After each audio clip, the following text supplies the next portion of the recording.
करो शुरू से। नहीं बीच से। तो जो भी हमारी जो हमारी साइकोलॉजिकल प्रिंसिपल्स और थ्योरीज़ हैं, उनको रियल वर्ल्ड की जो प्रॉब्लम्स है उसमें प्रैक्टिकली अप्लाई करके उस रियल वर्ल्ड की प्रॉब्लम्स को सॉल्व करना इन ऑफ वेरियस सेटिंग्स के मतलब इंक्लूडिंग ऑर्गेनाइजेशन।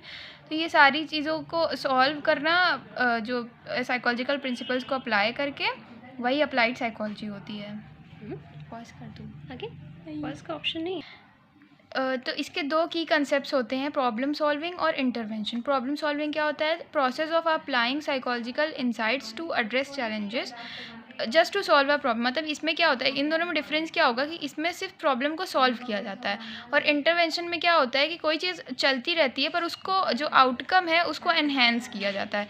इसमें क्या है कि साइकोलॉजिकल इंसाइट, जो वही बात है कि जो साइकोलॉजिकल प्रिंसिपल्स या थ्योरीज़ है उसको किसी चीज़ में रियल लाइफ के प्रॉब्लम में अप्लाई करके, प्रैक्टिकली अप्लाई करके उसको उसके जो चैलेंजेस है उसको मतलब सॉल्व करना, जो भी प्रॉब्लम है उसको सॉल्व करना। और इंटरवेंशन में क्या होता है कि इसमें जो है हम लोग जो रिज़ल्ट है उसको बेटर बनाते हैं। मतलब जो काम हो रहा है और काम का कुछ रिज़ल्ट बन रहा है, ठीक है। जैसे हम लोग कोई भी फैक्ट्री में काम वगैरह हो रहा है, मतलब उसका जो प्रोडक्ट है वो तो बन रहा है, लेकिन उस प्रोडक्ट को और बेटर कैसे बनाना है, वो इंटरवेंशन होता है। Using strategies based on psychological insights to enhance the outcome. जो भी आउटकम आता है, जैसे वही सर बताते रहते हैं ना कि जैसे कि एक घंटे में 10 प्रोडक्ट बना, तो उसको एनहांस कर कितना ज़्यादा हम उसे एनहांस कर सकते हैं कि 1 घंटा मतलब मेहनत उतनी ही लग रही है और सब कुछ उतना टाइम उतना ही लग रहा है, पर हम लोग अपने रिजल्ट को या अपने आउटकम को एनहांस कैसे कर सकते हैं। तो हम बेसिकली ऑनगोइंग प्रोसेस में इंटरवीन कर रहे हैं, और पहले वाले में हम क्या कर रहे हैं, कोई नया प्रॉब्लम अराइज हुआ है उसको सॉल्व कर रहे हैं, तो वो प्रॉब्लम सॉल्विंग हो गई। और एक हो गया इंटरवेंशन मतलब बस इसमें हमने छोटा सा एग्जांपल लिखा हुआ है कि जैसे कि अगर किसी को कोई है जो बार बार प्रोक्रेस्टिनेट कर रहा है किसी काम को करने के लिए, तो जनरल एग्जाम्पल हो गया, ये ऑर्गेनाइजेशनल सेटिंग वाला नहीं है। तो कोई है जो मतलब प्रोक्रेस्टिनेट कर रहा है बार बार और काम टाइम मैनेजमेंट में उसको दिक्कत आ रही है, ठीक है। तो अब उसको सही करने के लिए हमने क्या किया है कि मतलब जो टास्क है उसको छोटे छोटे पार्ट्स में उसको ब्रेक किया, उसको मतलब एड्रेस कर रहे हैं। अब हम छोटे छोटे पार्ट्स में ब्रेक किया, फिर टास्क तो सेम है और अमाउंट मतलब जितना वर्क है उतना वो भी सेम है, लेकिन मतलब बस उसके बेटर ताकि प्रोडक्टिविटी बढ़ जाए, तो उसके लिए हम लोग टास्क को छोटे छोटे पार्ट्स में ब्रेक किया। फिर हमने कहा कि इसको ऐसे सॉल्व करेंगे, इसको इतना टाइम देंगे, उसको इतना टाइम देंगे। ये सब पूरी प्लानिंग वगैरह करके हम लोगों ने अपनी जो प्रोडक्टिविटी है उसको इंक्रीज़ कर दी। तो बस यही है कि यहाँ पे प्रोडक्टिविटी इंक्रीज़ होती है, या फिर जो हमारा आउटकम है उसको एनहेंस कर देते हैं, या बेटर रिजल्ट है उसको बेटर कर देते हैं। यही इंटरवेंशन होता है, यही पूरा इतना लिखा है। ओके, तो यहाँ पे हमने एग्जाम्पल के लिए थ्योरीज़ लिख दिया था। थ्योरीज़ में जो भी थ्योरी जो को ऑर्गेनाइजेशनल में पूरे पेपर में जो भी थ्योरी पढ़ा है ना, उसमें इसके एग्जाम्पल में वो कोई भी थ्योरी मेंशन कर सकते हो। तो जैसे हमने यहाँ मोटिवेशनल थ्योरी दे दिया है, मोटिवेशन की जो थ्योरी थी उसको दे दो कि जैसे मैस्लो की हायरार्की थ्योरी है, तो कैसे उस एम्प्लॉइज़ का जो मोटिवेशन है उसको बूस्ट करेगा। मोटिवेशन तो है एम्प्लॉइज़ में, लेकिन उसको बूस्ट करने के लिए।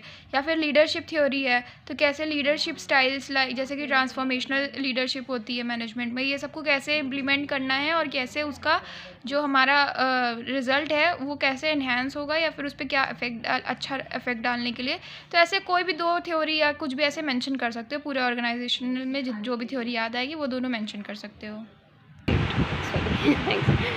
तो इसका एक एग्जांपल हम लोग ले सकते हैं हॉथॉर्न स्टडीज़ का। हॉथॉर्न स्टडी हम लोग डिटेल में बाद में पढ़ेंगे, बट अभी ये याद रख सकते हैं कि हॉथॉर्न स्टडी एक स्टडी थी जिसमें देखा गया था द इफेक्ट ऑफ लाइट या इल्यूमिनेशन ऑन वर्कर्स एबिलिटीज़ या परफॉर्मेंस। तो उसमें ये देखा गया था कि अगर लाइट डिक्रीज़ होती है तो ये हाइपोथेसिस बनाई गई थी कि उनका परफॉर्मेंस भी डिक्रीज़ होगा। बट क्या फाइंडिंग्स आई कि उनका परफॉर्मेंस डिक्रीज़ होने के बजाय इंक्रीज़ हो गया।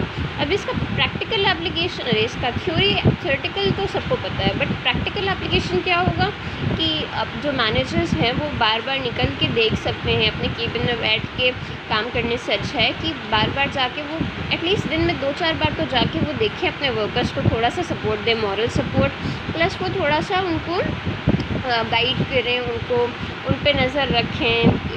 मतलब ऐसा भी नहीं है कि नज़र रखने का मतलब उनको ब्रेक्स ना लेने दिए जाएं, but still to some extent उनको बताते रहें कि हाँ हम हैं और वो सर्विलेंस के अंडर पे हैं। तो हॉथॉर्न स्टडी का हम लोग यूज़ कर सकते हैं उनके परफॉर्मेंस को इंक्रीज़ करने के लिए। पहला तो इसलिए क्योंकि वर्कर्स को पता रहेगा कि वो सर्विलेंस में है, दूसरा इसलिए भी क्योंकि उनको ये भी पता रहेगा कि जो मैनेजर्स हैं, जो उनके बॉसेस हैं, वो भी कुछ खाली बैठे नहीं हुए हैं, कुछ काम कर रहे हैं उनके साथ में।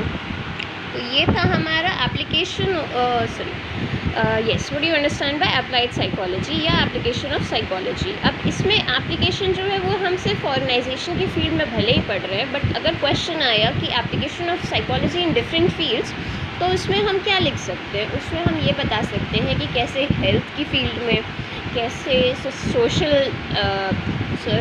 एक्टिविटीज़ की फील्ड में, कैसे ऑर्गेनाइजेशन की फील्ड में, कैसे क्लिनिकल एंड काउंसलिंग की फील्ड में, और कैसे बाकी सारी फील्ड्स में, जैसे कि होटल इंडस्ट्रीज़ हो गई, रेस्टोरेंट्स हो गए, स्कूल्स हो गए। एजुकेशन में बहुत इम्पोर्टेंस है साइकोलॉजी का, पियाजे की थ्योरी में पढ़ा था।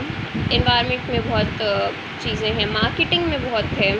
तो हर चीज़ में आपका स्कोप क्या है, तो आप अपने टॉपिक्स ले लीजिए एंड उसके बारे में, सबके बारे में 2-2 4-4 लाइनें लिख के आप अपने आंसर को अच्छे से वेरीफाई कर सकते हैं। आप इजीली जो है एक 400-500 वर्ड्स का आंसर बना सकते हैं। Thank you.